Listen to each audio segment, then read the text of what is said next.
मेरे प्यारे देशवासियों, मेरे युवा साथियों, मानवाधिकार के प्रहरी साथियों और इस महान राष्ट्र की जागरूक जनता, आज मैं आपसे किसी राजनीतिक दल की नहीं, किसी व्यक्ति विशेष की नहीं, उस चीज़ की बात करने आया हूँ जो इंसान के जीवित रहने का सबसे बड़ा प्रमाण है, और वह है ज़मीर। आज का हमारा विषय है ज़मीर का सौदा। मैं आपसे एक प्रश्न पूछना चाहता हूँ, यदि एक दिन इस दुनिया में सब कुछ बिकने लगे, घर, दुकान, ज़मीन, सत्ता, पद, प्रतिष्ठा, तो क्या आपको आश्चर्य होगा? शायद नहीं। लेकिन यदि ज़मीर भी बिकने लगे तो क्या बचेगा? याद रखिए, जिस दिन इंसान अपने ज़मीर का सौदा कर लेता है, उस दिन उसकी आत्मा उसके खिलाफ फैसला सुना देती है। दोस्तों, साथियों, आज दुनिया का सबसे बड़ा संकट गरीबी नहीं, सबसे बड़ा संकट बेरोजगारी भी नहीं है, और सबसे बड़ा संकट तकनीक भी नहीं। सबसे बड़ा संकट है ज़मीर का दिवालियापन। आज इंसान अपनी कीमत जानता है, लेकिन अपना मूल्य भूल चुका है। लोग पूछते हैं कितना मिलेगा, बहुत कम लोग पूछते हैं क्या यह सही है। यही सोच समाज की सबसे बड़ी त्रासदी बनती जा रही है।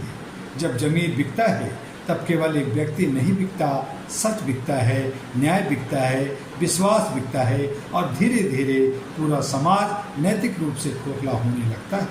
आज रिश्वत का सौदा केवल पैसों का नहीं होता, आज झूठ का सौदा केवल शब्दों का नहीं होता, मौन का सौदा केवल डर का नहीं होता।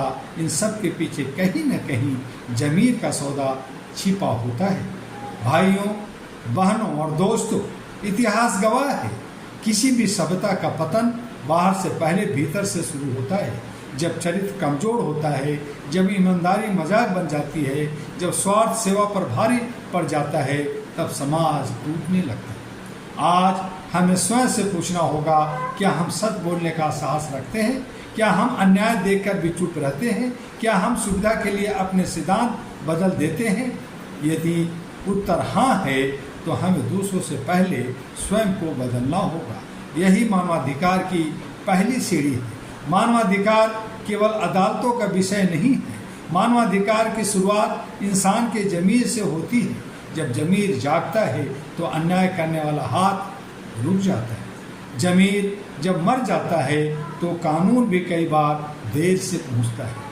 यही कारण है कि all India human rights association era केवल अधिकारों की बात नहीं करती, यह भी कहती है कि अधिकारों के साथ कर्तव्य, नैतिकता और मानवीय संवेदना भी उतनी ही आवश्यक है। यदि समाज का कम ज़मीर जीवित रहेगा तो मानवाधिकार भी सुरक्षित रहेंगे। लेकिन यदि ज़मीर बिक जाएगा तो संविधान, कोई संस्था और कोई व्यवस्था अकेले मानवता को नहीं बचा सकती। आज मैं विशेष रूप से युवाओं से कहना चाहता हूँ, अपने सपनों को बड़ा बनाइए, मेहनत कीजिए, ज्ञान अर्जित कीजिए, दुनिया जीत लीजिए, लेकिन अपना ज़मीर मत बेचिए। दुनिया आपको करोड़पति बना सकती है, लेकिन यदि आपका ज़मीर आपसे नाराज़ हो गया तो आप भीतर से सबसे गरीब इंसान बन जाएंगे। याद रखिए, जिस इंसान का ज़मीर जिंदा है उसे कोई खरीद नहीं सकता, और जिस इंसान का ज़मीर बिक चुका है उसे कोई सम्मान नहीं दे सकता। आज आवश्यकता किसी नई क्रांति से पहले चरित्र की क्रांति की है। एक ऐसी क्रांति जहां ईमानदारी कमजोरी नहीं बल्कि सबसे बड़ी ताकत मानी जाए, जहां इंसान की कीमत उसके बैंक बैलेंस से नहीं बल्कि उसके चरित्र से तय हो। आइए आज यहीं से एक संकल्प लें, न हम अन्याय करेंगे, न अन्याय सहेंगे, न अपने ज़मीर को बेचेंगे, न किसी और को बेचने देंगे। यही सच्चा राष्ट्र धर्म है, यही सच्चा मानव धर्म है, और यही सच्चा मानवाधिकार है। धन कमाइए लेकिन ईमान मत गवाइए, सफलता पाइए लेकिन आत्मा मत हारिए, दुनिया जीतिए, लेकिन अपना ज़मीर कभी मत बेचिए।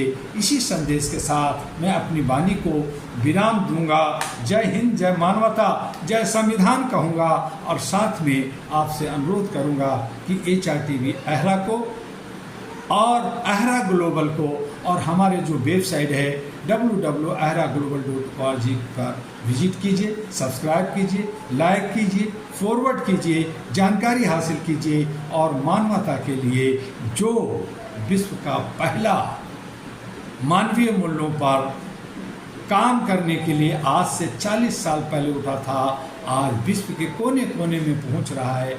आपके सहयोग से उससे जुड़िए और आगे बढ़िए। मानवता ही हमारा लोकतंत्र बचा सकता है, मानवता ही हमें इंसानियत सिखा सकता है, मानवता ही हमें एक दूसरे से मिलना और प्यार करना सिखाता है। इसके शब्दों के साथ मैं फिर आपसे अन्य विषय पर भी मिलूँगा। तब तक के लिए डॉक्टर दुआ का अलविदा।